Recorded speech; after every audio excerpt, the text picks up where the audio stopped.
It's Sunday, June 11th, 2023. Well, the problems continue to persist, ladies and gentlemen. We have more trouble. And we are going to get ourselves into something here as a country that at some point we're not going to get out of. And we are heading down a very dark, desolate road. Federal deficit tops $2 trillion over the last 12 months. This on Fox Business this morning. Federal spending rose 11% as tax revenue fell 6%. So we obviously have a lot more money going out than coming in. We are spending billions of dollars bailing banks out, like the recent banks that just collapsed a couple months ago. We're sending tens of billions of dollars over to Ukraine. We just raised the debt ceiling. That's going to be another $4+ trillion. Now, they have a printing press that can print money out of thin air. They can put digits on a screen right out of thin air.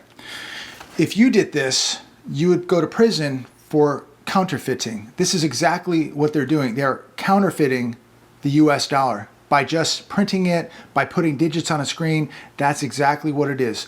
You would be in prison today for that, but this is how they're kicking the can down the road. The economy is broke, ladies and gentlemen. It is collapsed. It collapsed back in 2008, and they are doing everything to keep this victim or this patient alive right now.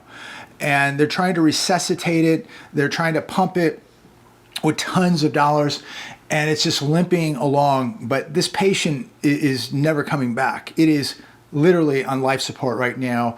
And at some point, we're going to see the death of the dollar or the death of the U.S. economy.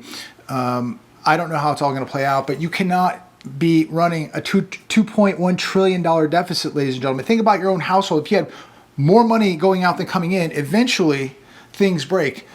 You lose the car, you lose the house, you lose everything. And that's exactly what is happening with the system right now. But they have a printing press, and they think that they can keep this going on forever. But haven't you noticed that your standard of living has not been improving over the last many years? That the US dollar year after year after year after year continues to buy less and less? More and more countries turning those US dollars back, don't want them.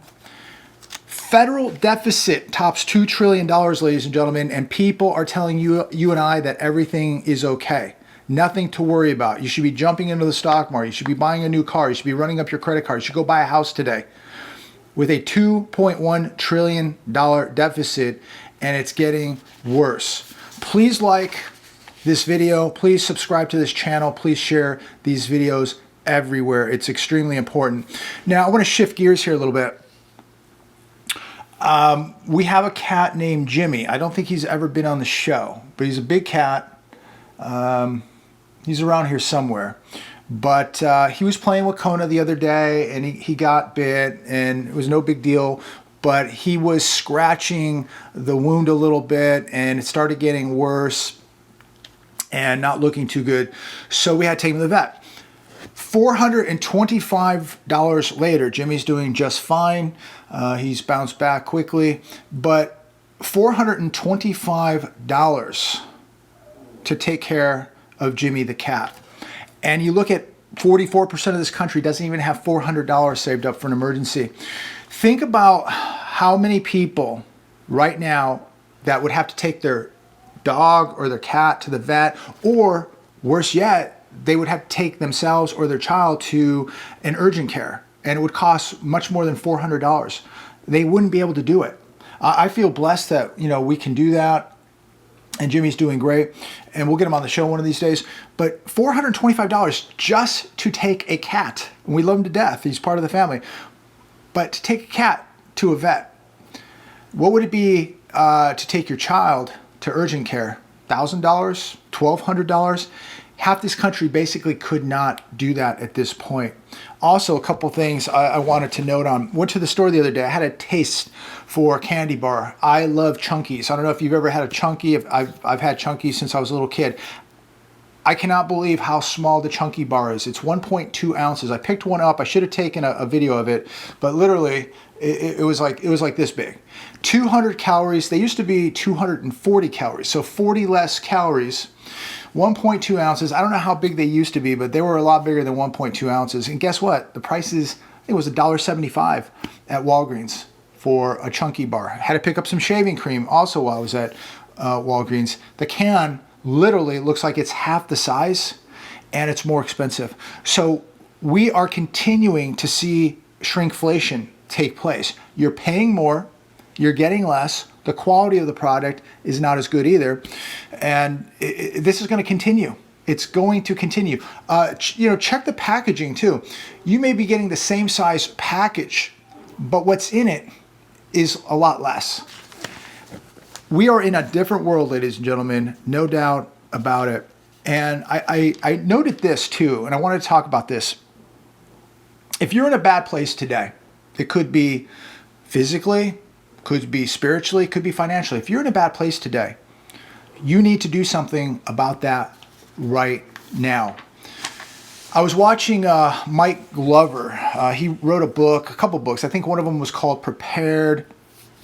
And he runs a kind of a preparation type group.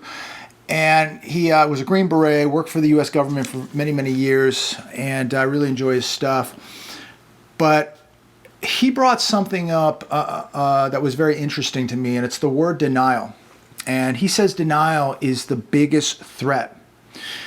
This causes people not to take action when there is danger. And again, that danger could be financial, could be spiritual, could be physical, could be all three of them. People are being faced with major threats and they are ignoring them. Many are not accepting the presence of danger. Therefore, they're not preparing.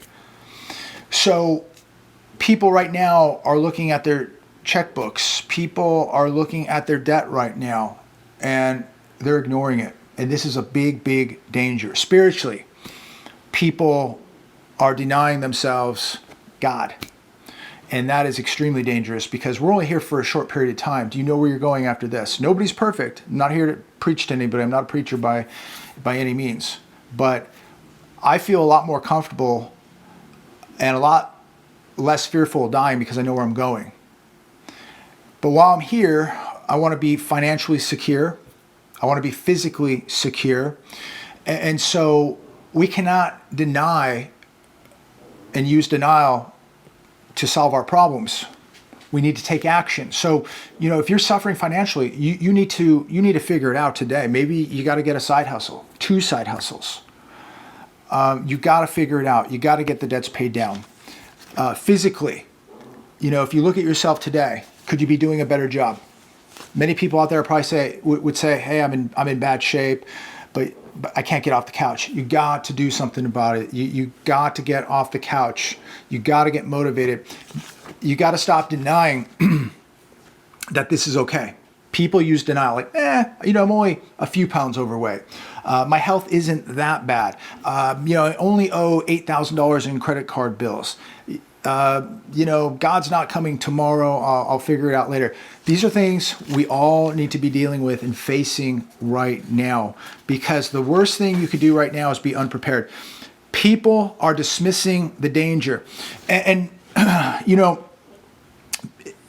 example would be, you're sleeping in bed, 3 o'clock in the morning, you hear a window break downstairs and you go, oh, it's nothing. It's probably just the wind. People will use denial because they don't want to face what just broke into their house downstairs at 3 o'clock in the morning because they're completely unprepared to deal with it. So they would just rather blow it off and go, it's just the wind, just a bird hit the window. It's nothing to be worried about, when it is, because somebody just broke into your house at 3 o'clock in the morning. So we need to deal when windows break. We need to deal with situations, not deny them.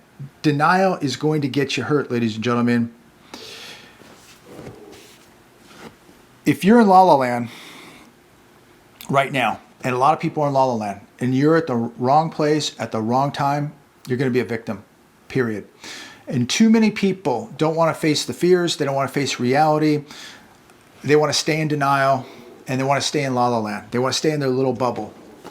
And unfortunately, these are the people that become the victim. Right now, I look at things as a rep, like repping weights out at a gym. Tomorrow I'll be back in jiu-jitsu and I will rep out working out of bad positions, working on submissions, just always repping, right? It's muscle memory at the gym. It's like working your biceps, your triceps, your legs, whatever it might be. At the mat, it might be working on getting out of very, very bad places.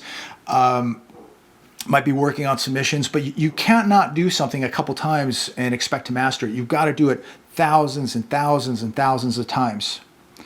Because in reality, you want to be able to just react and do it, not think about it. You want to be fluid. You want to act quick. And again, it's not always about being reactive. Sometimes you have to be proactive. And again, this is mentally, physically, spiritually, financially. If you do something thousands of times, it's going to come much easier, ladies and gentlemen. People think that when something happens financially, physically, spiritually, again, that they're just going to be able to fix it when they have absolutely no practice, no reps, no training. How would you ever deal with force if you're not dealing with force right now? It's not going to happen. You've got to be dealing with these things right now. You've got to be feeling a little bit of pain right now to prepare for what is coming. Someone who doesn't have the reps in, they're going to lose. They're going to lose financially. They're going to lose physically. Always be improving and always be ready to adapt quickly. And I think that goes for anything in your life. Right now is the time to be walking the walk. This is the time to be training. This is the time to be preparing. Because you may have to be very proactive down the road, and it's time to be proactive right now. But there's going to be times where you're going to have to react. You're going to have to be reactive. Most people are going to be too slow and too unprepared to react, to adapt. Mentally, physically, spiritually, financially. You know, people can sit there every day and tell us, you know, put some food away and put some silver away and everything's going to be fine. Ladies and gentlemen, boys and girls, it's not going to work out that way. Look at the crime that is taking place right now. And this is during a somewhat stable time. Things are about to get much worse. And that crime is coming to your neighborhood. And you quite possibly are going to have to deal with it. From your home to when you're out, when you're driving, you may have to deal with this stuff. I don't want to see anybody out there becoming a victim. I want everybody out there to just have a warrior mindset, mentally, physically, spiritually, and financially, of winning, putting the odds in your favor. And you cannot do that if you're not repping out right now, if you're not training right now, if you're not preparing right now, if you're not paying the debts off right now, if you're not putting time in at the gym, if you're not working on your security right now. It's not going to happen. This is the time right now where you have to make the sacrifices, where you may have to sweat a little bit, where you may have to pay some money for somebody, in order for somebody to train you, to buy a little gold, to buy a little bit of silver, to put the emergency foods away, where you may have to sacrifice some time and say, hey, this weekend I'm going to go train, or you know, today I'm going to the gym, I'm not going to the bar. You know, we're going to have to make some sacrifices in order to put the odds in our favor, in order to be a much stronger individual as times get harder and worse. Now, I want to share some news with you today. This just came out this morning. Port of Seattle closed due to ILWU labor strife. So now we know what's happening right out here in California, Oakland, Long Beach, Los Angeles. Now we have the Port of Seattle closed. It is entirely shut down as I make this video due to a coordinated labor dispute. It is one of the top maritime ports in North America. Exporters rely on it to ship produce and grain. So another problem has arisen, ladies and gentlemen. Here's another one today from The Hedge. West Coast port paralysis returns. So don't blame China. Don't blame a health crisis. It's the good old labor union that is responsible for the slowdowns at West Coast terminals, which is impacting supply chain operations from trucks to rails to ocean carriers. Dock vessels are now occupying space for as many as 9 days. That's a long time, and this could get even worse, ladies and gentlemen. So now we've got Portland, we've got Long Beach, we got Los Angeles, we've got Oakland, and the California ports are running anywhere from about 54 to 64% right now capacity. That's it. So if it slows down even more, we're going to begin to see even more problems. A section of heavily traveled Interstate 95 collapses in Philadelphia. A massive concrete slab from I-95 fell right below onto another road right below I-95. Think about now what is going on. Now we have highways crumbling. Now there was some sort of a fire that took place underneath, but we've seen this before. Fires typically don't melt concrete overpasses, and this thing just collapsed. Think about if we begin to see highways crumbling, overpasses crumbling. How does food get delivered? How does product get delivered? Right out here in my area, I-10, everything comes in from those ports right down I-10. You shut down a portion of I-10, this area out here all the way out to Arizona and onward is going to have very, very big trouble. But I just thought it was really odd that a section of heavily traveled Interstate 95 just collapses. Isn't that amazing, ladies and gentlemen? So we've seen so much taking place as far as food production. Now we have highways crumbling. We have our shipping ports shutting down,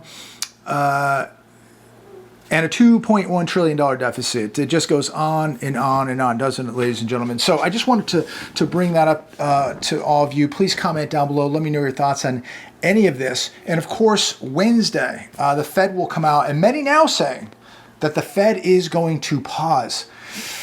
Wow. I don't know. What do you think? Is the Fed going to pause, or are we going to see the Fed raise on Wednesday? I'm going to stick with the Fed is going to raise on Wednesday. I think these economists may be wrong. I think they're giving too much credit to the Fed here. I don't think the Fed's going to do it. I think the Fed raises, but I could be 100% wrong. I would love to know what you think. Will the Fed raise, or will the Fed pause? And if the Fed pauses, what kind of signal is that going to send to the rest of the world? As inflation is still out of control, as we're running a $2.1 trillion deficit, as we are seeing thousands of people every day lose their jobs, even though we're being told unemployment is at nearly an all-time low. I think about 3.5%. But people cannot rent a home. They can't afford to buy a home. People are struggling to pay their utility bills. People are struggling to put food on the table, but yet we're being told nothing to worry about. Everything is okay. While we're running over $2 trillion deficit, everything is okay. I don't know, ladies and gentlemen. I don't know when this is all going to come to an end, but it will come to an end. And it may be something. It may be more banks blowing up. It may be something in another country going down. Could be a war. It could be another big bank. I don't know, but this cannot go on forever. And anybody who thinks that things are good, that this is normal, they're not looking at the data. Literally 70% of this country agrees that the economy is heading in the wrong direction. People are feeling the pain right now, and things are still somewhat stable, but we're watching things break down socially, we're watching things break down financially, and they're going to continue to break down. And this is why you have to be preparing for this stuff. A couple cans of beans and Campbell's soup is not going to save your butt during a collapse, ladies and gentlemen. Think about if the power went out for a week, 2 weeks. Think about if you could not access your money from a bank. If the ATMs didn't work for a week or 2 weeks, what would you do? Could you survive? Think about what you're going to be dealing with. Think about the crime that is out there right now in these so-called good, stable times. What does this look like? If grids go down, lights go out, you're on your own. Nobody's coming to help you. And, it's good to have a couple cans of beans and a couple ounces of silver, but that's not going to cut it. That's not going to be enough. You need to be in survival mode, ladies and gentlemen, and that means being able to protect yourself. That means that one of the most important assets that you can have right now is security, security, security. I'm going to keep stressing that. So get your body in the best shape possible, get your mind in the best shape possible, get your spirit in the best shape, and get your finances in the best shape possible. All this is going to put the odds in your favor. All this is going to help you get through some of the toughest times, probably the toughest times America is about to see. I don't know if that starts in a month, 6 months, or 6 years, but take every day that you have and use it to be proactive right now in your preparations. The people who are in denial, the people who cannot face reality, these are going to be the first people knocking at your door, and these are going to be the people who are going to be completely victimized by this economy, financially and socially. These are going to be the victims. You do not want to land up like these people. I feel sorry for what is going to happen to these people. Many of them are going to be living in tents. If they're lucky, they're going to be on the streets. They're going to have to fend for themselves. Streets can be a rough place, ladies and gentlemen, and most people don't have the street smarts or the street skills in order to survive. You are talking about literally throwing sheep in a lion's den. That's what's going to happen to these people. I'm going to leave you today. Please pray for this country. Please like this video, subscribe, share, and we'll see what happens tomorrow. God bless every one of you. As always, I look forward to speaking with each and every one of you tomorrow. And God willing, maybe we'll have a miracle and things will turn around. But I don't see that happening. I think that God is actually going to test America. I think people are about to get tested. And I think that America better brace for very, very hard times, because we've taken so much for granted. We've abused the world reserve currency, the US dollar. We've abused a lot of the world. We've taken advantage of a lot of the world. And I think that America is going to see some judgment. I really do. As sad as it is to say that. But I think America is going to lose its power, its place at the throne. I think that that's going to be passed on to probably China, unfortunately. Prepare, ladies and gentlemen, because that means your standard and my standard of living is going down. We need to be preparing right now for that in order to have a good life, in order to try and maintain a good standard of living. We're not going to do that by being in denial. We're going to do that by paying off debt, putting away gold, silver, putting some cash away right now, paying things off right now, possibly buying a nice piece of land where we can grow some food, things like that. Thinking outside of the box. We're going to keep absorbing knowledge, and we're going to keep walking close to God. And we're going to keep praying to God for direction, for protection, and for strength. God bless all of you. Talk with all of you very, very soon.